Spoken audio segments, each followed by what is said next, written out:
Hey guys, tonight we're diving into a topic that's perhaps less about epic battles and more about, well, dedication. We're going to dim the lights on the grandeur of Rome and instead focus on the quiet, yet intensely significant, lives of the Vestal Virgins. Imagine, if you will, the flickering glow of an ancient flame, casting long, dancing shadows on the walls of a temple older than most empires. You feel the cool, polished marble beneath your bare feet, the scent of olive oil and sacrificial smoke heavy in the air. Outside, the clamor of the Roman Forum is a distant murmur, but here, in the house of the Vestals, silence reigns, punctuated only by the soft rustle of linen robes and the occasional whisper of prayer. These weren't just priestesses, they were, in a very real sense, the living heartbeat of Rome, their purity intertwined with the city's very existence. And let me tell you, if you were a Vestal and that flame went out, your future was looking bleak. You probably won't survive this, but don't worry, you're just listening. So, before you get comfortable, take a moment to like the video and subscribe, but only if you genuinely enjoy what I do here. Let me know where you're tuning in from and what time it is for you right now.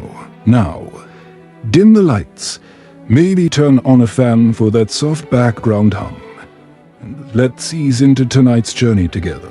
You find yourself transported back to the dawn of Rome, to a time when its very survival seemed a daily gamble.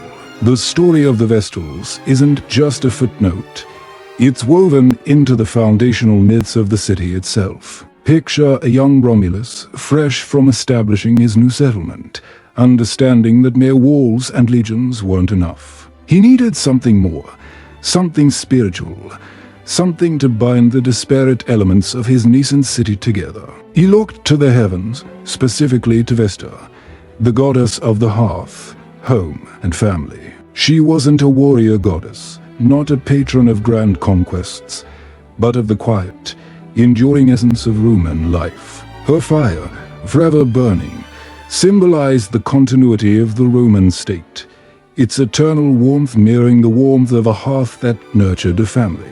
Now, while Romulus is often credited with setting up the initial cult, historians still argue whether his role was truly so direct, or if the Vestal institution evolved more organically from earlier Latin traditions. What's clear, however, is that Numa Pompilius, Rome's second king, is widely regarded as the one who formalized and expanded the Vestal order, giving it the structure and significance it would maintain for over 1,000 years. He understood the power of religious institutions to solidify a fledgling state. Think of it like this: if you're building a brand new city from scratch, you don't just lay bricks, you lay down the spiritual groundwork too. Numa, a famously pious king, is said to have personally chosen the first Vestals, setting precedents for their celibacy, their duties, and their remarkable privileges. The earliest Vestals, you imagine,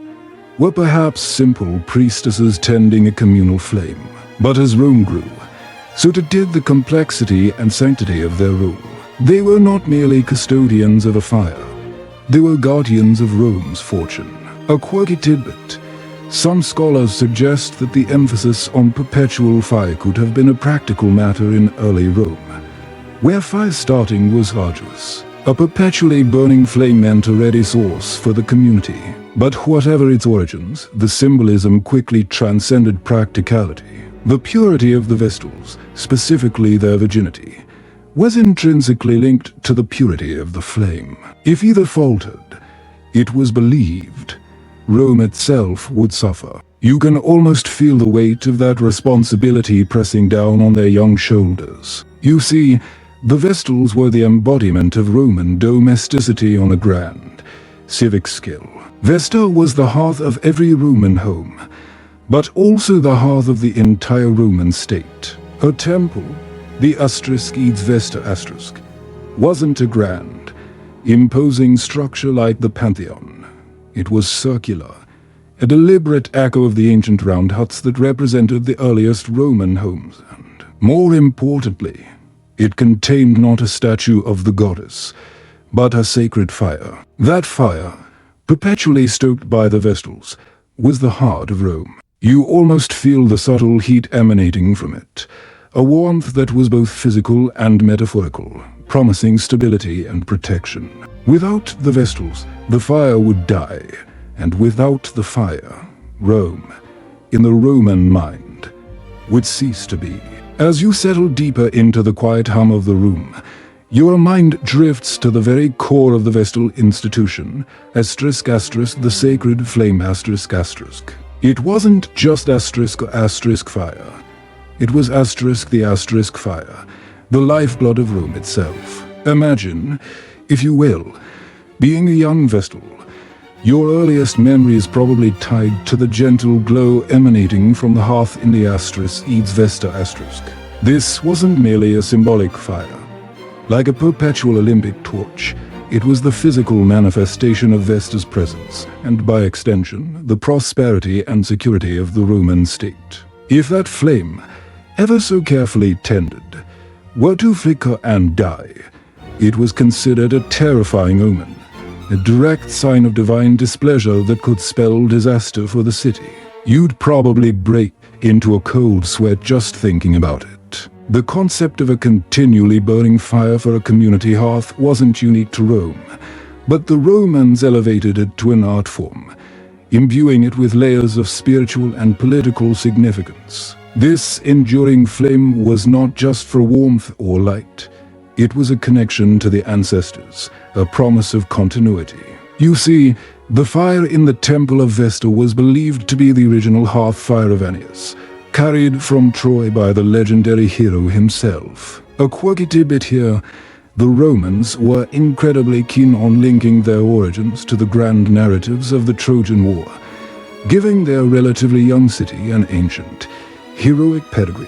So, when you looked at that flame, you weren't just seeing burning wood, you were seeing centuries of Roman history, a little burning link to their mythical past. The Vestal's primary, most demanding duty was the *** uninterrupted tending of this sacred flame ***. It burned in the inner sanctuary of the temple, a place few others could enter. You can almost feel the constant vigilance, the rhythmic adding of fuel, the careful management of embers to ensure it never, ever went out. This wasn't a 9-to-5 job.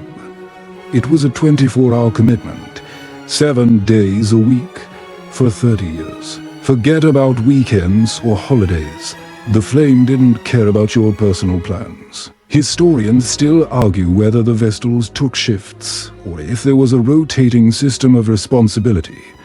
But either way, the constant pressure must have been immense. It's like having a perpetual campfire that absolutely, positively, cannot go out, not even for a second, for 3 decades. Imagine the sleepless nights, the anxiety if a gust of wind caught the flame just right. Beyond the visible fire, the Vestals were also custodians of the ***, palladium ***, and other sacred relics, known collectively as the ***, imperii or pledges of empire. These were secret, sacred objects, kept in a hidden chamber within the temple, whose security was believed to guarantee Rome's destiny. The palladium supposedly a wooden statue of Pallas Athena brought from Troy by Ennius, was perhaps the most significant of these. You could never lay eyes on it, nor could almost any Roman citizen, not even the Pontifex Maximus, the chief priest. Only the Vestals were allowed to see and handle these items. It's like having the world's most exclusive secret vault, and you're the only one with the combination. The symbolic weight of the flame and these relics was enormous. It meant that the Vestals weren't just religious figures, they were inextricably linked to Rome's political and military might. If the flame faltered, or if the ** were compromised, it wasn't just a religious setback, it was a national crisis. You can picture the panic in the forum if news spread that the Vestal fire had been extinguished. It would have sent shivers down the spines of senators and plebeians alike. seen as a direct portend of defeat in battle, plague, or famine. It makes your modern worries about a power outage seem rather trivial, doesn't it? So, the Vestal's commitment to the flame was a commitment to Rome itself. Every flickering ember, every careful addition of wood, was an act of patriotism, a silent prayer for the city's continued existence. Their devotion was a tangible, visible symbol of Rome's undying spirit. The quiet sanctity of their temple, contrasted with the bustling, often chaotic, life of the fallen just outside, underscores the unique role they played, the calm, steady heart at the center of a dynamic, expanding empire. Their vigilance was Rome's constant insurance policy against divine wrath and earthly misfortune. Now that you understand the immense gravity of the sacred flame, let's turn our attention to the individuals tasked with guarding it, the Vestal Virgins themselves. How did one become a Vestal? It wasn't exactly a career path you applied for, nor was it a popularity contest. Imagine being a Roman girl, born into a respectable family, and suddenly, at a tender age, your life path is determined by divine selection, or rather, by a very human process of divine interpretation. The selection process for a new Vestal was incredibly strict, almost ritualistic in its precision. When a vacancy rose, perhaps due to the death of a Vestal or the completion of a 30-year term, the Pontifex Maximus, the chief priest of Rome, would personally oversee the selection. He would literally go through a list of eligible girls, usually between the ages of 6 and 10, who met very specific criteria. You had to be a freeborn Roman citizen, with both parents still alive and freeborn. No slaves, no freedwomen, no girls whose parents had been slaves or whose families had a blemish on their record.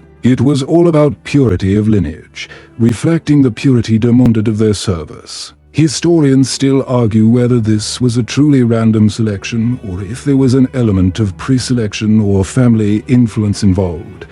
But on paper, it was a lottery of divine favor. Once a girl was chosen, a formal ceremony called the *captio capture would take place. You can almost feel the mix of awe and trepidation as the Pontifex Maximus would approach the selected girl, often taking her hand and declare, "I take you, a motto, to be a priestess of Vesta, to perform the sacred rites, and to fulfill the duties of a Vestal Virgin." This wasn't a suggestion. It was an irrevocable commitment. From that moment, your life as you knew it ceased to exist. You were no longer just a girl. You were *sacra*, sacred, set apart. Your hair would be cut short, a symbolic act of separation from the secular world and a renunciation of earthly vanity. Then you'd be dressed in the distinctive white robes of a Vestal, including the *suffibulum*, a white veil worn over the head and fastened with a brooch. Imagine wearing the same uniform every single day, knowing it signified your unique, almost superhuman, status. It would be a bit like joining a very exclusive, ancient spiritual academy. Except you never graduate.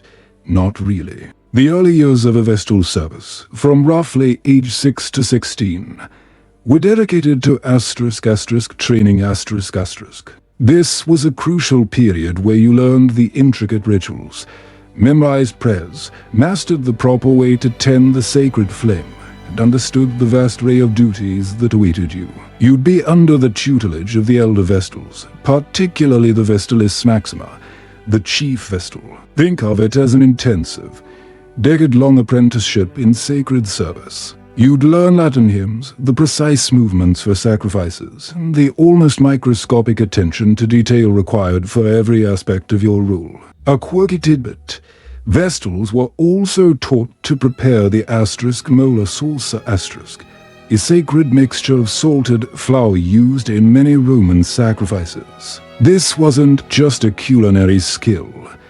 It was a ritual necessity. This initial period of training was vital because the consequences of error could be dire. A mistake in a ritual, a misspoken prayer, or heaven forbid, The flame flickering out could be interpreted as a bad omen, bringing misfortune upon Rome. You are constantly under scrutiny, not just from your fellow Vestals, but from the gods and the entire city. It sounds incredibly stressful, doesn't it? Being a child and carrying the weight of an empire on your tiny shoulders. But despite the immense pressure, there was also a sense of profound purpose. You were serving Vesta, the hearth of Rome. You were performing rituals that were believed to directly protect your city and your people.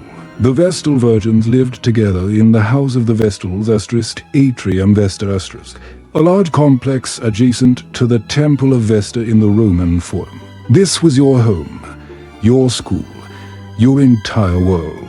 It was a cloistered existence, yet paradoxically, at the very heart of Roman public life. Your family might visit, but your primary allegiance was now to Vesta and to Rome.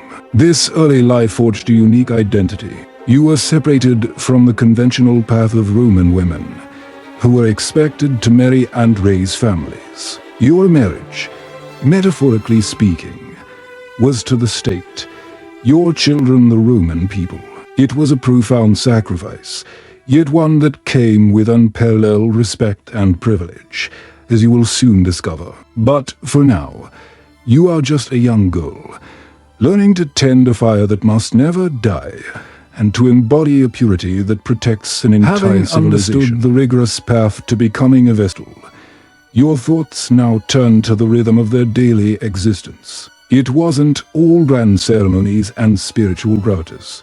Much of a Vestal's life was consumed by what you might consider incredibly mundane, yet absolutely vital tasks. Imagine living in a sacred sorority house, with an unwritten rulebook stretching back centuries, where every single action had religious significance. Your day would begin before dawn, the Roman Forum still shrouded in the cool morning mist. The first duty, of course, was to check the sacred flame. You'd approach the hearth with reverence, ensuring the embers were still glowing, gently adding more fuel, perhaps oak or beechwood, chosen for its steady burn. This wasn't just throwing logs on a fire.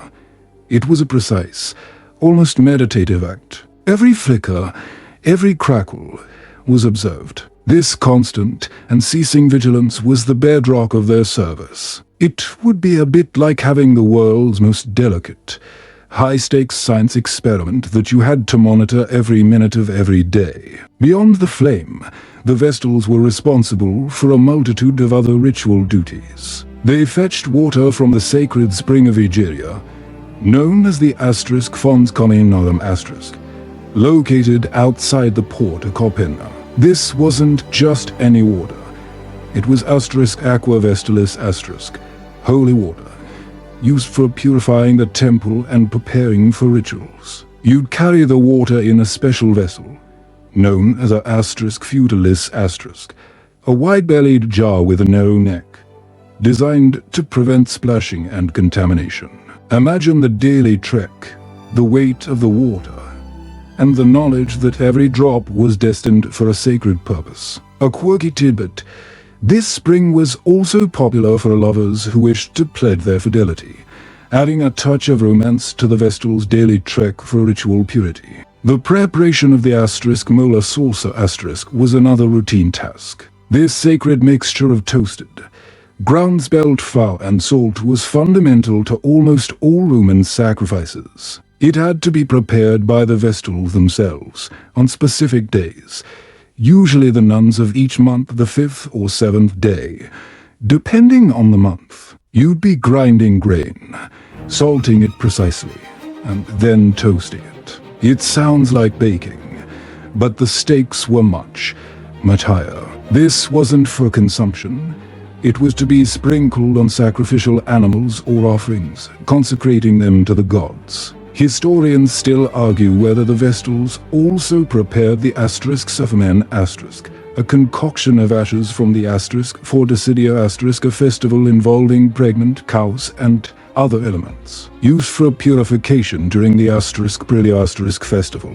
But it's clear their hands were deep in the practicalities of Roman religious life. Your days would also include various prayers and supplications to Vesta and other deities. You'd participate in public and private rituals, often alongside the Pontifex Maximus. While your primary focus was Vesta, your presence was required for many state religious functions, lending them an aura of divine sanction and purity. You were, in essence, the spiritual glue holding Roman society together. Life in the house of the Vestal Atrium Vesta was communal but regimented.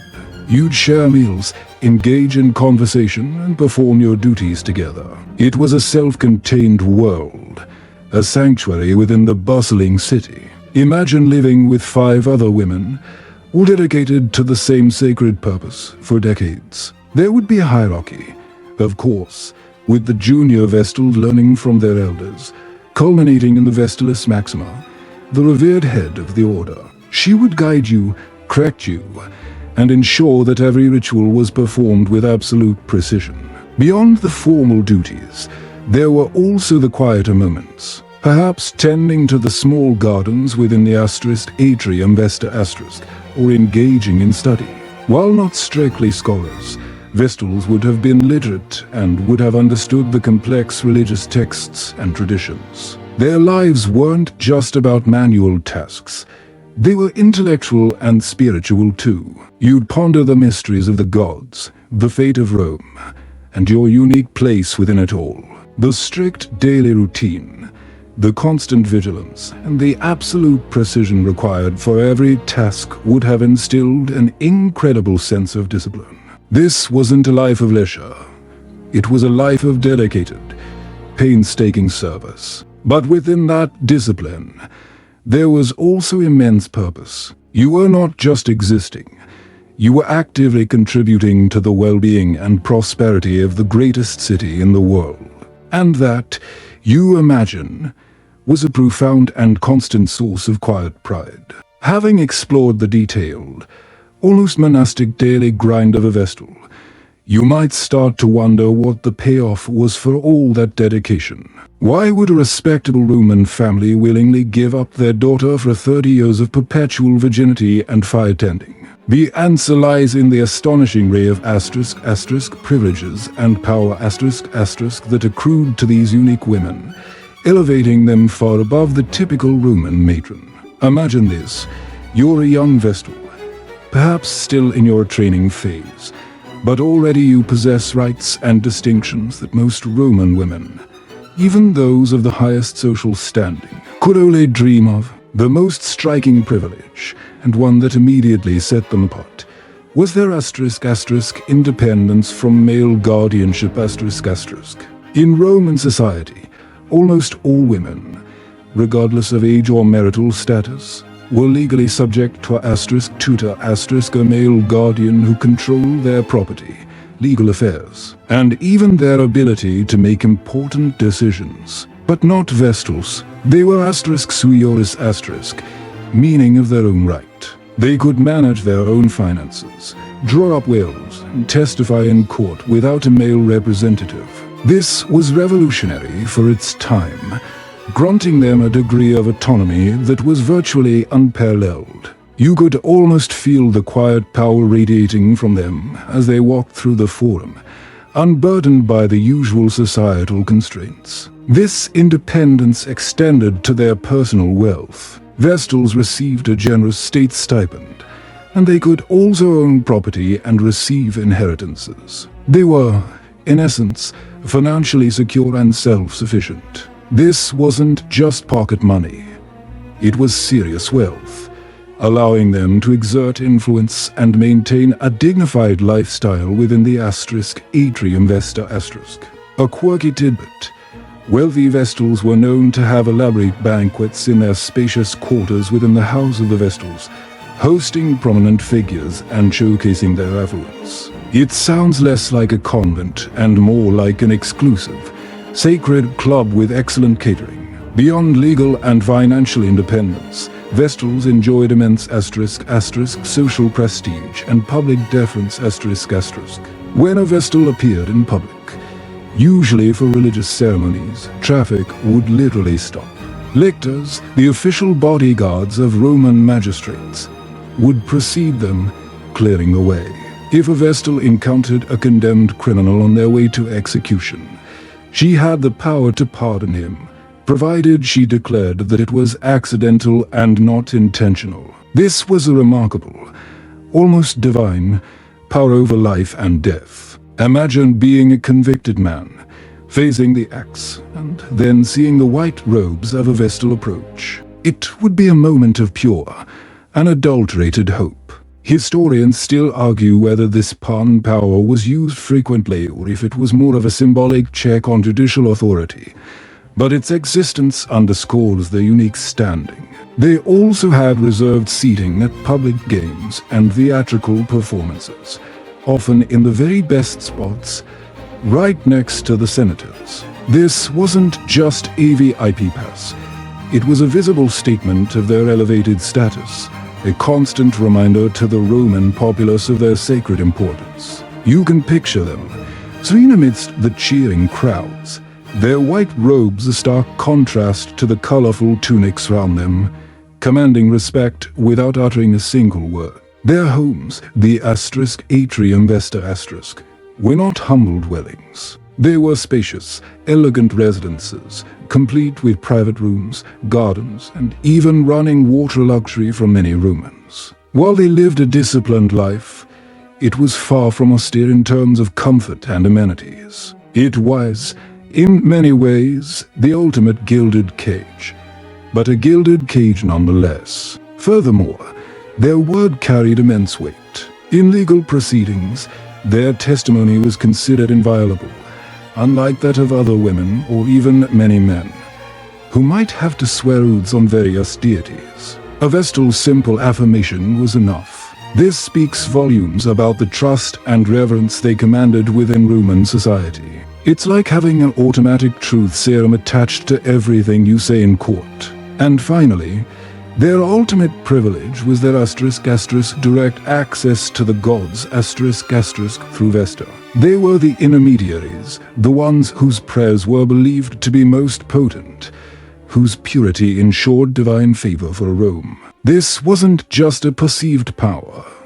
It was a deeply held belief that shaped Roman policy and daily life. You weren't just a priestess.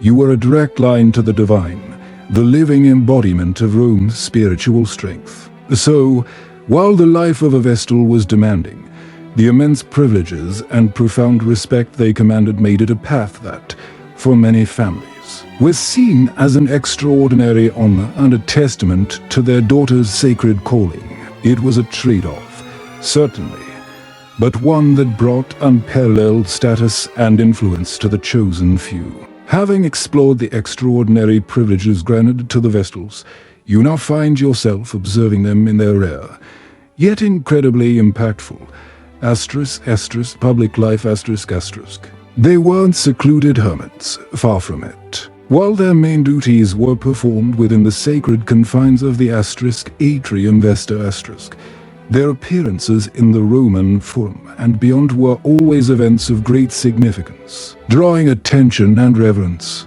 Imagine the scene, a state procession, perhaps for a triumph, or a major religious festival. The air is thick with the scent of incense and the murmur of the crowd. Then, a hush falls as the unmistakable figures of the Vestal Virgins appear. They would walk with a serene dignity, their white stole robes gleaming in the Roman sun, the distinctive suffibulum veil covering their heads. Their presence wasn't just decorative, it was essential. They consecrated the event, lending it divine approval through their pure participation. You'd feel a palpable shift in the atmosphere as they passed, a blend of awe and deep respect from the Roman populace. It was like seeing royalty, but with a spiritual weight that far surpassed any earthly crown. Their public roles weren't limited to mere attendance. Vestals were integral to many state rituals and ceremonies. They participated in public prayers for the well-being of the Roman people, offered sacrifices alongside the Pontifex Maximus, and their presence was often required for the dedication of new temples or public works. A quirky tidbit: during the annual **** festival, a purification ritual for shepherds and their flocks, Vestals would provide the ****sufferman mixture. Remember that unique concoction of ashes from unborn calves and other ingredients, which was then burned by shepherds so even in seemingly rustic agricultural rites, the Vestals' influence was felt. One of their most striking public appearances involved the **** will of prominent Romans ***. When a Roman citizen of high standing wished to make a will, they could deposit it with the Vestal Virgins for safekeeping. This wasn't just a convenient storage service. It was a testament to the absolute trust Romans placed in the Vestals' integrity and inviolability. No one would dare tamper with a document entrusted to them. You could almost see the sigh of relief on the face of a Roman paterfamilias, knowing his last wishes were secure in the purest hands in Rome. Historians still argue whether this practice was primarily for security or also conveyed a symbolic spiritual blessing upon the will, but its prevalence indicates the immense confidence placed in the Vestals. Furthermore, Vestals were sometimes involved in political processes, though indirectly. Their moral authority was so immense that their appeals or interventions could sway public opinion or even the decisions of magistrates. If a Vestal spoke out against an injustice or in support of a particular cause, her words carried an unprecedented weight. You can imagine the tension in the Senate House if a Vestal were to make an appearance, her silent presence alone enough to shift the dynamic of a heated debate. They were, in a way, the ultimate moral compass of Rome, their purity serving as a constant reminder of ideal civic virtue. Their influence extended even to judicial matters, beyond the pardon power we discussed earlier. In cases where important state documents or treaties needed to be preserved securely, they were often kept in the Vestals' charge within the ***atrium Vesta***. This made the Vestals, in essence, the guardians of Roman history and its legal foundations. It's like entrusting your most sensitive national secrets to a group of women who embody incorruptible virtue. The way Roman society viewed Vestals was truly unique. They were simultaneously seen as incredibly sacred, almost divine figures, yet also as very human women. They were revered, admired, and sometimes even feared, given the perceived consequences of their failing their sacred duties. They embodied the feminine ideal of purity and dedication, yet their independence and authority defied the traditional subordinate role of women in Roman society. This duality made them fascinating figures, both accessible and profoundly set apart. You could pass one in the street and feel a sense of awe, knowing her life was dedicated to ensuring your own city's survival. Their very existence was a public performance, the constant reinforcement of Rome's spiritual strength and enduring values. Now we arrive at the most well-known, and perhaps most defining, aspect of a Vestal Virgin's life, ***, the vow of chastity ***. This wasn't just a suggestion or a temporary commitment.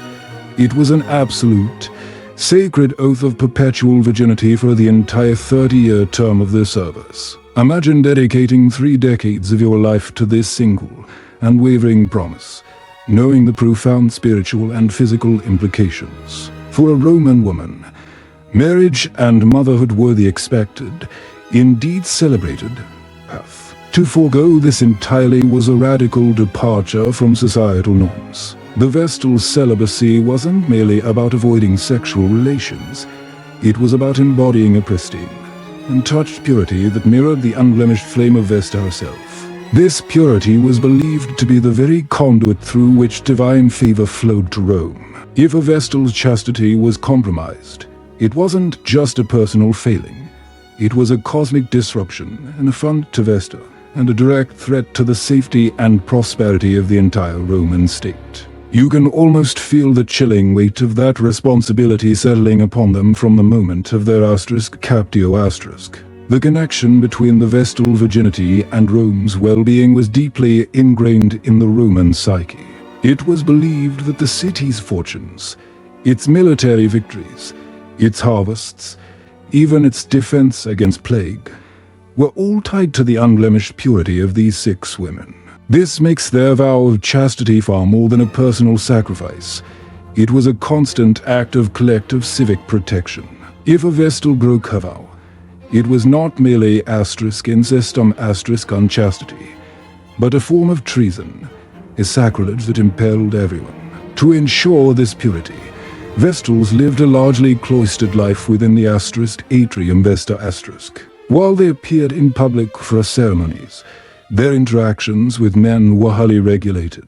They were generally forbidden from private conversations with men, especially those not related by blood or not senior religious figures like the Pontifex Maximus. Imagine living in a society where casual chats with the opposite sex were viewed with suspicion, where every interaction could be scrutinized for signs of impropriety. It would certainly make dating apps a non-starter. A quirky tidbit: to further protect their purity, Vestals were often accompanied by a lictor or public official who acted as a bodyguard for magistrates whenever they left the *atrium Vesta*, adding another layer of visual deterrence against unwanted advances or even the appearance of impropriety. The very idea of a woman in ancient Rome having such profound public responsibility, and her personal physical state being so intrinsically linked to the national welfare, is quite unique. Historians still argue whether the emphasis on virginity was primarily about ensuring ritual purity, or if it also served as a way to control powerful female figures by removing them from the traditional paths of marriage and procreation, thus preventing the accumulation of dynastic power. Whatever the underlying sociological reasons, the sacred nature of their chastity was paramount. The Vestals understood the stakes. From childhood, they were indoctrinated into the profound significance of their vow. It shaped their identity, their daily routines, and their interactions with the world. For 30 years, from the moment they took the oath until their eventual retirement, they lived under this constant, unwavering expectation of purity. This period was divided into 3 10-year phases: the first decade for learning, the second for active service, and the third for teaching younger Vestals. Through all 3, the vow of chastity remained absolute. The psychological toll of such a vow, especially in a culture that valued marriage and family above all else for women, must have been immense for some. Yet, for others, the profound respect, the independence, and the sense of serving Rome at its highest level might have been compensation enough. They were not just women.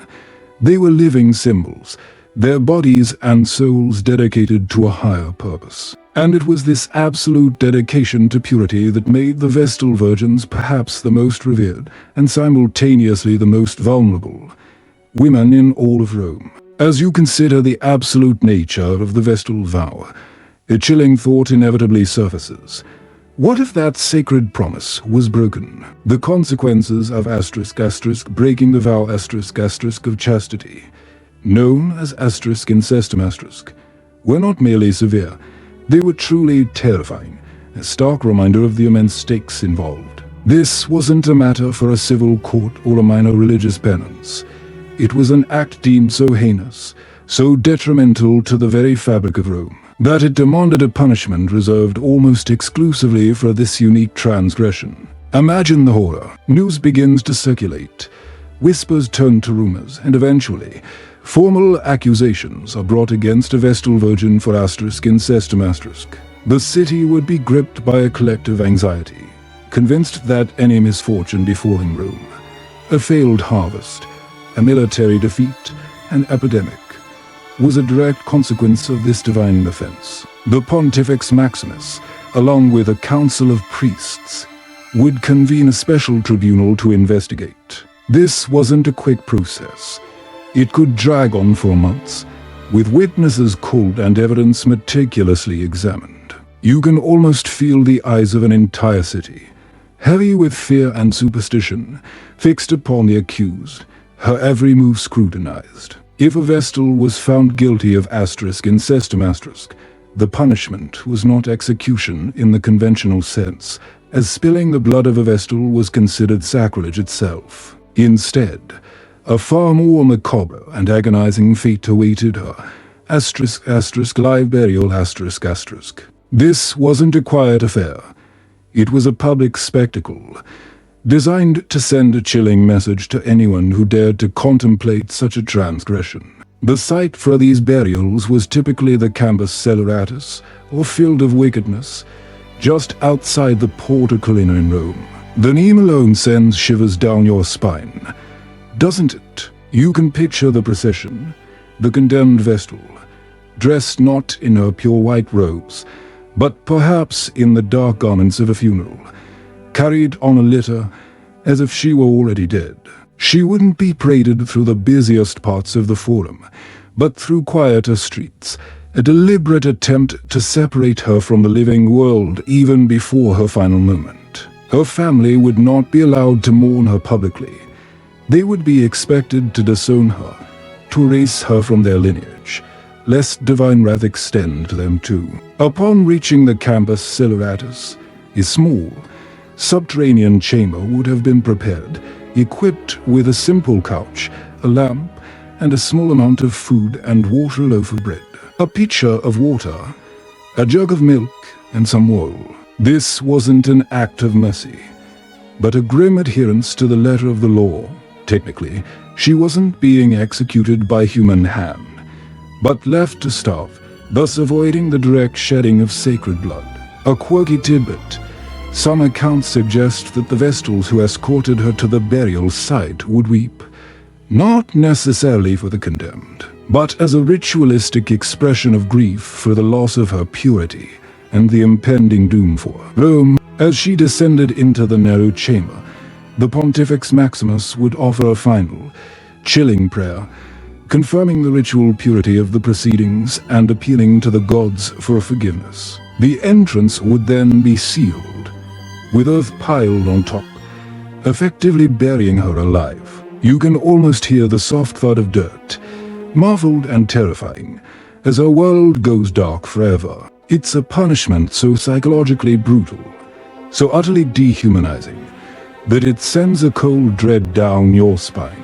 Historians still argue about the precise frequency of these live burials, with some suggesting they were rare but powerfully symbolic, while others point to various accounts indicating they were not entirely uncommon throughout the Vestal's long history. The men who were implicated in a Vestal's incestum did not escape punishment either, though their fate was often different. They were typically flogged to death in the Comitium, a public assembly area, a brutal display of public justice that served as a warning. So, for both the Vestal and her alleged partner, the price of breaking that sacred vow was life itself, in its most agonizing and humiliating forms. The terror of this punishment served as a powerful deterrent, not just for the Vestal themselves, but for any Roman citizen who might consider seducing one. It underscored the absolute, existential importance of the Vestal's purity to the Roman state. Their chastity was not just a moral code, it was the sacred armor of Rome, and any breach meant divine punishment for all. You've absorbed the terrifying reality of incestum, and now you're about to delve deeper into the mechanics of it, particularly the ritualistic punishment of live burial. This wasn't merely a grim execution.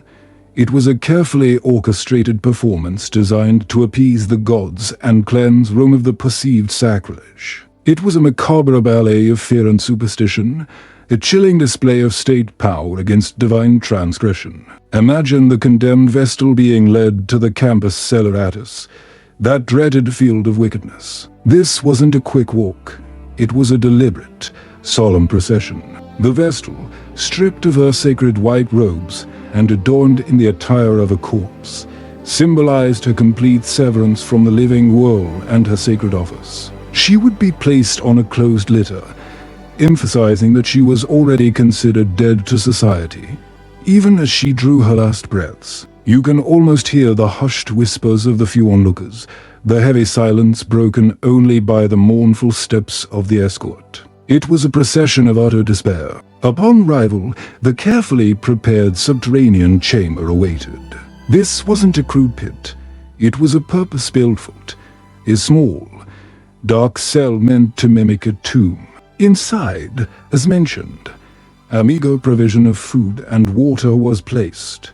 A small amount of bread, a jug of water, milk and oil. This wasn't a final meal for a condemned woman. It was a legal loophole. By providing these provisions, the Romans technically avoided the direct execution of a Vestal, which was considered impious. The idea was that Vesta, or the Furies, would claim her life, not human hands. It was a chilling example of Roman legalism intersecting with profound religious dread.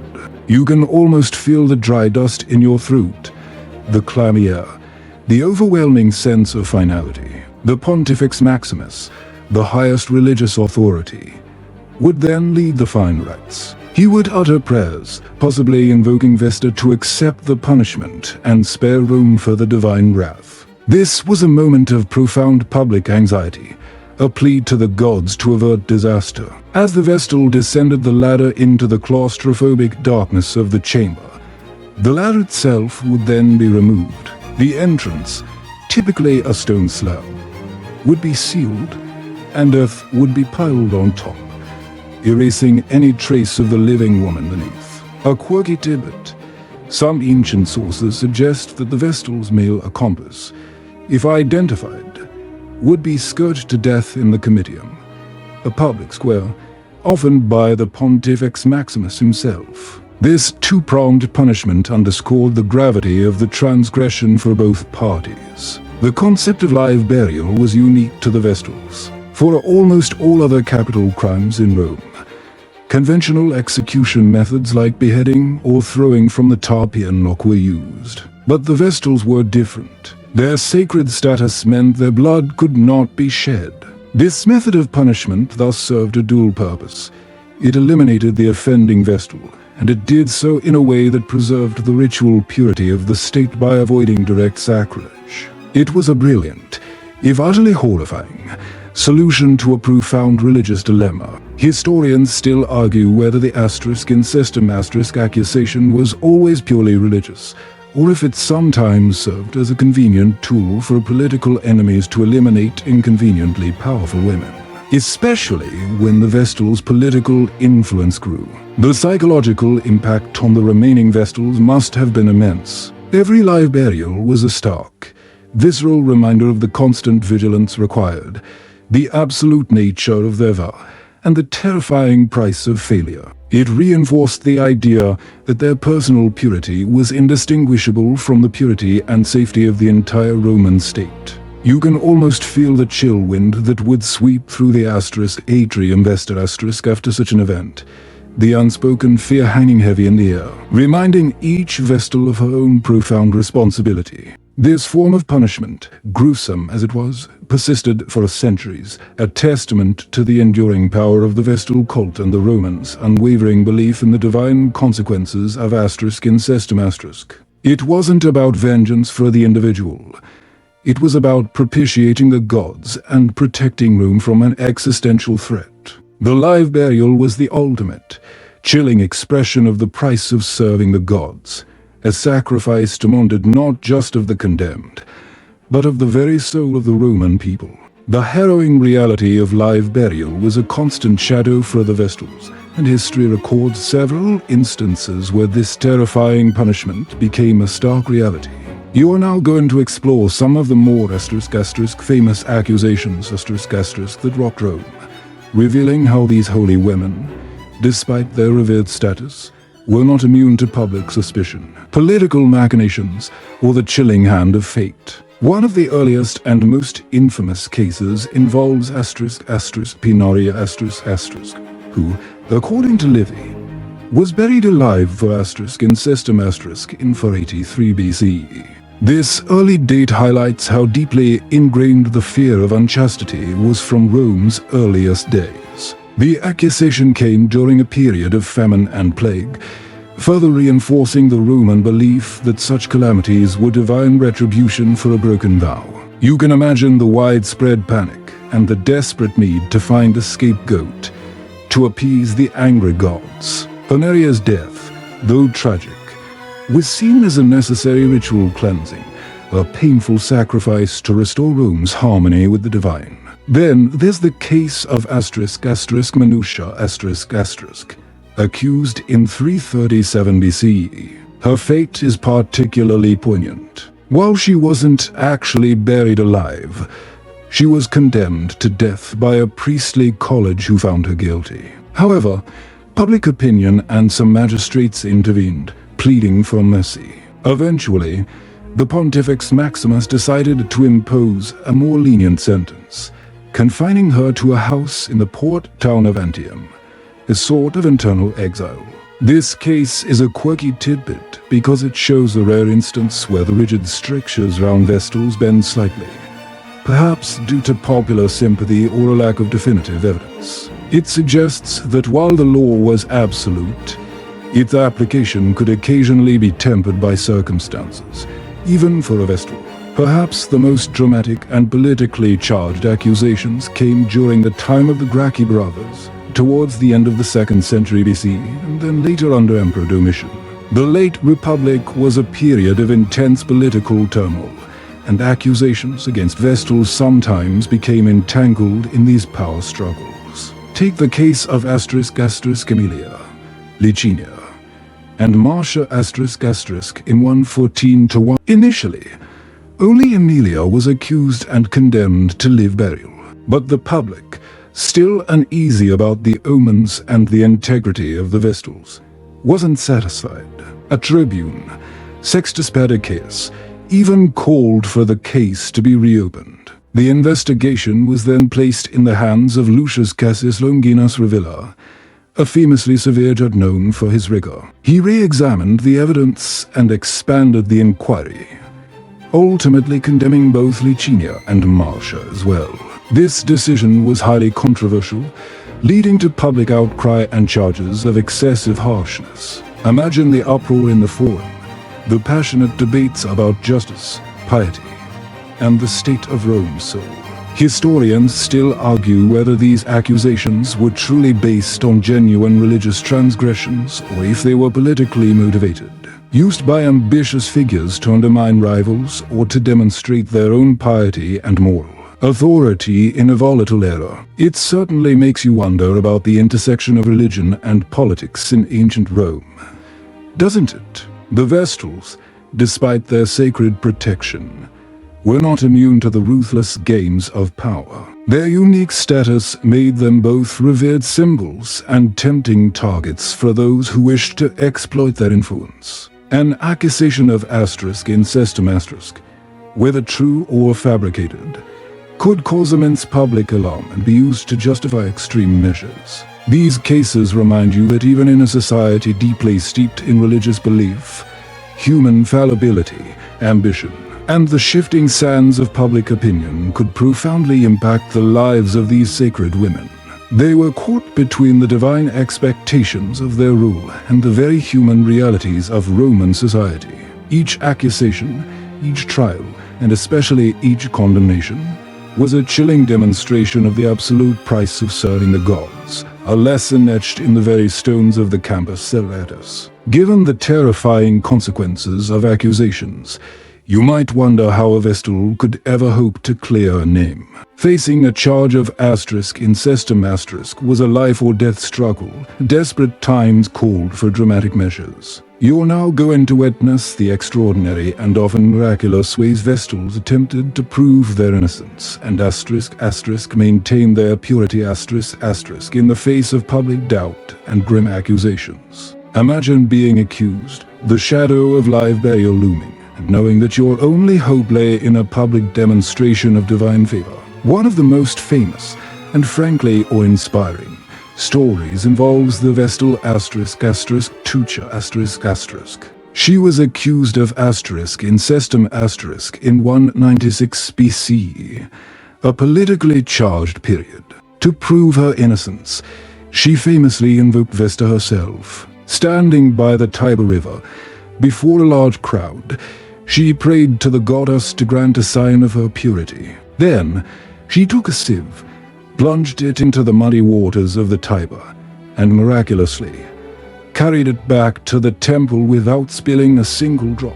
You can almost hear the gasp of the crowd, the stunned silence, followed by triumphant shouts. This act was seen as irrefutable proof of her innocence, a direct intervention by Vesta herself. A quirky tidbit: the image of a Vestal carrying water in a sieve became a powerful symbol of purity and divine favor, appearing in Roman art and literature for centuries. It's the ancient Roman equivalent of passing a polygraph test, but with way more flair. Another remarkable tale involves the Vestal ** Claudia Quinta ***. She was accused of incestum in 204 BC, a time when Rome was facing great peril from Hannibal.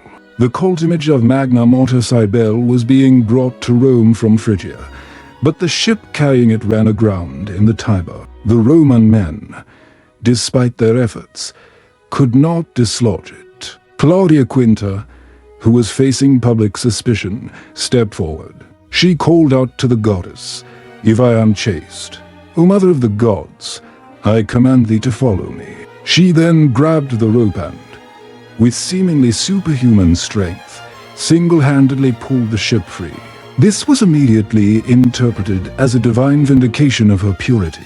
Historians still argue whether these stories are literal historical accounts or powerful religious myths designed to reinforce the sanctity of the Vestal Order and the importance of divine intervention in Roman affairs. Either way, they speak volumes about the beliefs of the time. These public miracles weren't the only methods, though they were certainly the most dramatic. In other instances, Vestal might undergo simpler, yet still deeply symbolic, acts of purification or make fervent public prayers, trusting in Vesta to reveal the truth through subtle signs or the outcome of their lives. Sometimes, the mere fact of their continued service without illumin could be taken as a sign of innocence. It was a constant negotiation between human judgment and divine will. The weight of an accusation was immense, not just for the individual Vestal, but for her entire family. A guilty verdict brought shame and ruin upon their lineage. Therefore, families would sometimes go to great lengths to defend their accused daughters, marshalling testimony and resources to present their case before the Pontifical College. The stakes were so high that no stone was left unturned.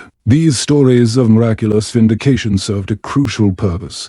They reinforced the absolute necessity of Vestal purity and the terrifying consequences of its breach, while simultaneously offering a glimmer of hope that the truly innocent would be protected by the gods they served. They cemented the Vestal's image as women under direct divine protection, their fate intertwined with Rome's own. You can imagine the collective sigh of relief from the Roman populace when a Vestal was proven innocent, a sense that Rome itself had narrowly escaped divine wrath. It was a clear message.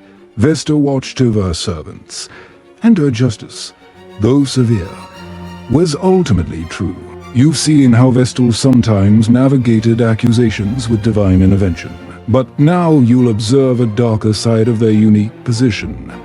How they could become unwitting pawns in the cutthroat world of Roman political intrigue ***. Despite their sacred status, their immense moral authority, and even their physical purity could be weaponized by ambitious politicians seeking an advantage. It's like being the queen in a very high-stakes game of ancient chess, where your movements are constrained, but your very existence impacts the board. Imagine the late Roman Republic, a period rife with civil unrest, assassinations, and backroom deals. In such a volatile environment, anything and anyone could be exploited. The Vestals, with their unparalleled public trust and perceived connection to divine favor, were tempting targets. An accusation of incestum whether legitimate or fabricated, could instantly trigger public panic and potentially bring down political rivals who are seen as responsible for the city's ill fortune. You can almost hear the conspiratorial whispers in the Senate, the hushed discussions about how to leverage the Vestal sanctity for personal gain. A prime example of this intertwining of religion and politics can be seen in the aforementioned case of the Vestals Aemilia, Licinia, and Marcia in 114 to 113 BCE. While on the surface it was a religious trial, many historians believe it was deeply embedded in the political climate of the time. The initial trial, which condemned only Aemilia, was seen as insufficient by some, leading to a retrial under a notoriously harsh judge, Lucius Cassius Longinus Revilla. This judge was known for his severity and for aligning with a more conservative, traditional faction in Roman politics. His expansion of the accusations to include Licinia and Marcia, prominent women with connections to powerful families, immediately raised suspicions of political motivation. It's like a modern-day scandal, but instead of financial malfeasance, it's all about ritual impurity. Consider the immense public fear that a perceived divine offense could generate. If a powerful politician wanted to discredit an opponent, he could subtly or not so subtly link that opponent to an alleged Vestal transgression, suggesting divine displeasure with the current political leadership. Conversely, proving oneself as a champion of public morality and piety by prosecuting a Vestal, even on flimsy evidence, could elevate a politician standing with the superstitious Roman populace. This was a brutal form of public relations, where the Vestal's bodies literally became battlegrounds for political ideologies. A quirky tidbit: some sources suggest that one of the reasons for the later severe crackdown on Vestals under Emperor Domitian was his own paranoia and desire to assert absolute moral authority over Rome, using the Vestals as a means to demonstrate his piety and control. Historians still argue about the precise extent to which these accusations were truly political tools versus genuine religious concerns. It's likely a complex mix of both. Rome was a deeply religious society, and genuine concern for divine favor was pervasive. However, astute politicians understood how to manipulate these beliefs for their own ends. The Vestals, in their purity and vulnerability, presented a unique target. They couldn't simply defend themselves with political allies or military force. Their defense relied on divine favor and public belief in their sanctity. You feel a profound sympathy for these women caught in such circumstances. Their sacred calling, meant to elevate them, paradoxically made them susceptible to the basest human ambitions. The pressure on them during these high-profile trials must have been unbearable, knowing that their lives, and perhaps the fate of Rome, hung in the balance. All while powerful men pulled strings behind the scenes, their purity, meant to be their shield, could, in the wrong hands, become the whispers of political intrigue, often starting far from the serene halls of the atrium Vesta could eventually lead to the chilling depths of the campus Cellatus. After 30 years of dedicated service, having navigated the daily rituals, the immense privileges, and perhaps even the chilling threat of accusation, a Vestal Virgin finally reached the culmination of her vow. But what happened next? You now ponder the realities of life after service the transition from the sacred, highly structured world of the atrium Vesta back into Roman society. It wasn't always the joyful homecoming one might expect. Imagine completing your 30-year term. You've spent a decade learning, a decade actively serving, and a decade teaching. You've been one of the most respected women in Rome, living a life of unparalleled sanctity and independence. Now, at roughly age 36 to 40, you are free to leave the order. You are no longer bound by the vow of chastity and, importantly, you are now legally free to marry. For a Roman woman of this age, marriage would have been a significant life decision, and for a former Vestal, it was a unique one. Many former Vestals did choose to marry. They were highly sought-after brides, not necessarily for their looks or wealth, though they had a good state pension, but for their immense prestige and the perceived divine blessing they brought. A husband of a former Vestal would gain considerable social standing and respect. You can imagine the conversations at Roman dinner parties. Oh, yes, his wife was a Vestal Virgin, you know. It added a certain gravitas to any family. A quirky tidbit. Some sources suggest that a former Vestal marrying was even considered a good omen for the groom, promising prosperity and good fortune. It was like marrying good luck itself. However, the transition wasn't always easy. After decades of living in a cloistered, highly ritualized environment, adapting to the complexities and expectations of normal Roman family life could be a challenge. You had been revered, set apart, living under rules that governed your every waking moment. Now, suddenly, you were a mere mortal, expected to manage a household, engage in social niceties, and perhaps even raise children, all things you'd been entirely removed from most of your life. It would be a bit like a seasoned astronaut returning to Earth after a mission to Mars and being expected to immediately master domestic plumbing. Historians still argue about the true frequency of these marriages. While some accounts suggest many Vestals did marry, others imply that some found it difficult to adjust to conventional life, or simply preferred the continued independence and quiet dignity that their former status afforded them, even in retirement. For many, the sacred bond forged over 30 years might have been too profound to simply cast aside for a traditional domestic existence. They might have remained within their own close circles, enjoying their respected status without the complexities of marriage. For those who chose not to marry, or who found themselves unable to adapt, life could be somewhat solitary, despite their respect. They retained their legal independence and financial security, but the profound sense of purpose that came with tending the sacred flame would be gone. They were no longer the direct conduit for Rome's divine favor.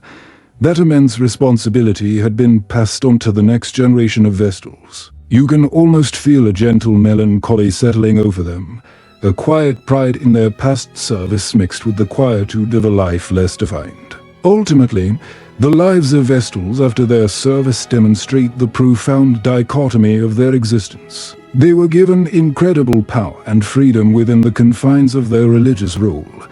Yet when that role ended, they faced the unique challenge of reintegrating into a society that often didn't quite know where to place them, or how they themselves fit in, without the white robes and the sacred fire. It was a liberation, certainly, but perhaps also an entry into a different kind of quiet solitude, a peace hard won after a life of ultimate dedication.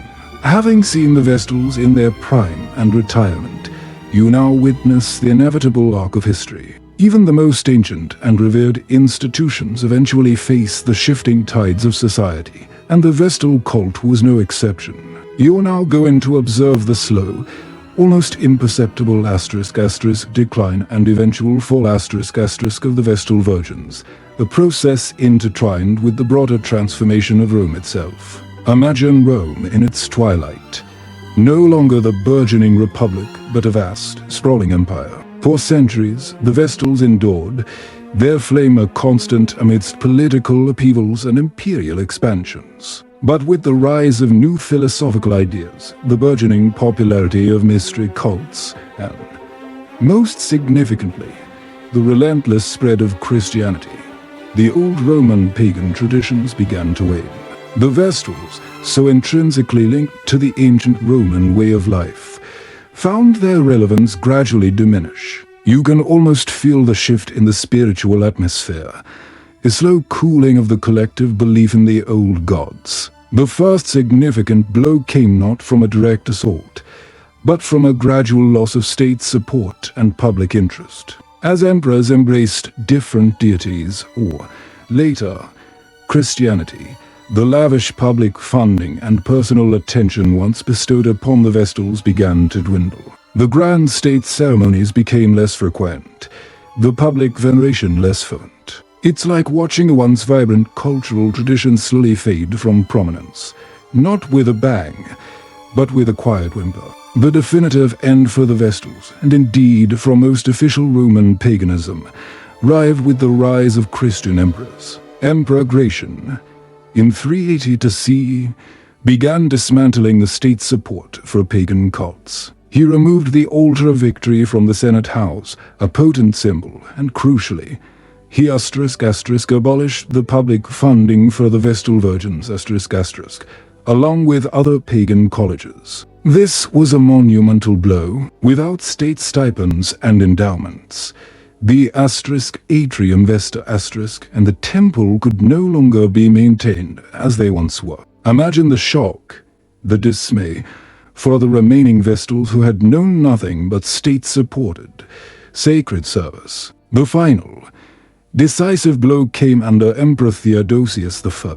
In 391 CE, he issued edicts effectively banning all pagan worship, making Christianity the official state religion of the Roman Empire. This was the death knell for the Vestal cult. The sacred fire, which had burned continuously for over 1,000 years, was finally extinguished. The Vestals were formally disbanded, their temple closed, and their sacred relics either destroyed, hidden, or dispersed. You can almost hear the heartbreaking silence descend upon the atrium Vesta, the echoes of ancient prayers fading into nothingness. Historians still argue about the exact date the flame was extinguished and the precise circumstances of the final Vestals. Some accounts suggest it happened around 390 CE. A quirky tidbit: there are stories of the last Vestal Virgins, now elderly and displaced, having to seek refuge or support from private individuals. A stark contrast to their former lives of immense prestige and independence. Imagine these revered women,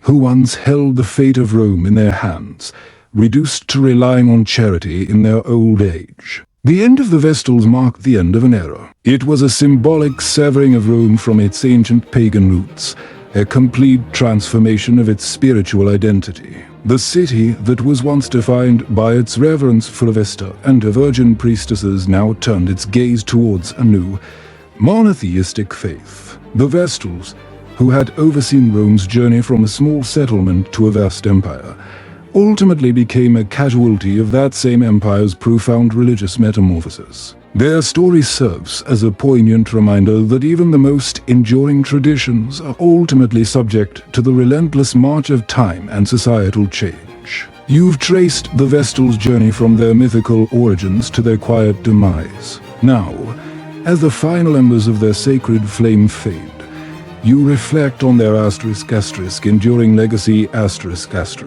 How do these silent, dedicated women, who served a goddess of the hearth, continue to resonate through history, shaping our understanding of ancient Rome and even our own perceptions of power, purity, and sacrifice? Imagine looking at the ruins of the Roman Forum today. Among the grand arches and crumbling temples, the remains of the house of the Vestals and the circular temple of Vesta stand as tangible reminders of their profound impact. Even in their ruined state, these structures speak volumes about the central role these women played.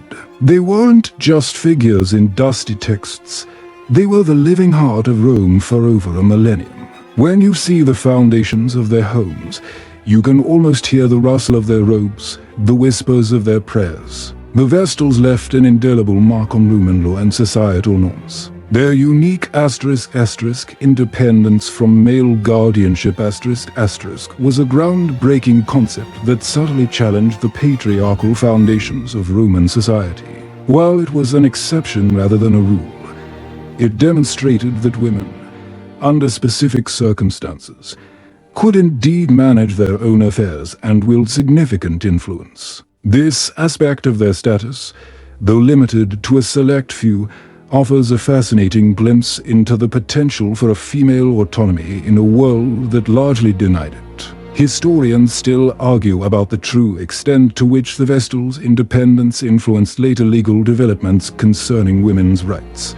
But it's clear they set a powerful precedent. Their moral authority was immense. They were seen as the embodiment of Roman virtue, their purity directly linked to the city's prosperity. This moral power often transcended political factions, allowing them to intervene in disputes or protect those in need. The stories of Vestal saving condemned individuals or vouching for the integrity of wills underscore the extraordinary trust placed in them. They were, in essence, the incorruptible conscience of Rome. A quirky tidbit: the Vestal's white robes became synonymous with purity, so much so that even in later Roman literature, Vestal purity was a common metaphor for absolute innocence. Beyond Rome, the Vestal story echoes in various forms throughout history and literature. The concept of a dedicated, celibate female religious order, though different in context, finds faint parallels in later Christian monastic traditions. Their blend of immense spiritual power and personal sacrifice continues to fascinate scholars and storytellers alike. They represent a powerful archetype, the woman who forgoes conventional life for a higher, sacred calling, wielding influence not through military might or political maneuvering, but through spiritual devotion and unwavering purity. Their story is a potent reminder of how deeply intertwined religion and state were in ancient Rome. The Vestals weren't just priestesses, they were state functionaries, essential to the machinery of governance and public confidence. Their presence ensured divine favor, and their supposed failures sparked existential dread. You realize that to understand Rome, you must understand the Vestals, for they were the quiet custodians of its very soul. So, as you drift into sleep, let the image of that eternal flame gently flicker in your mind, tended by women who embodied Rome's most cherished ideals. They remind us that history isn't just about emperors and armies, but also about the dedicated, often unseen, figures whose silent rituals and profound sacrifices underpin the very fabric of an empire. Their legacy whispers through the ages, a testament to the enduring power of faith, duty, and the extraordinary price of serving the gods.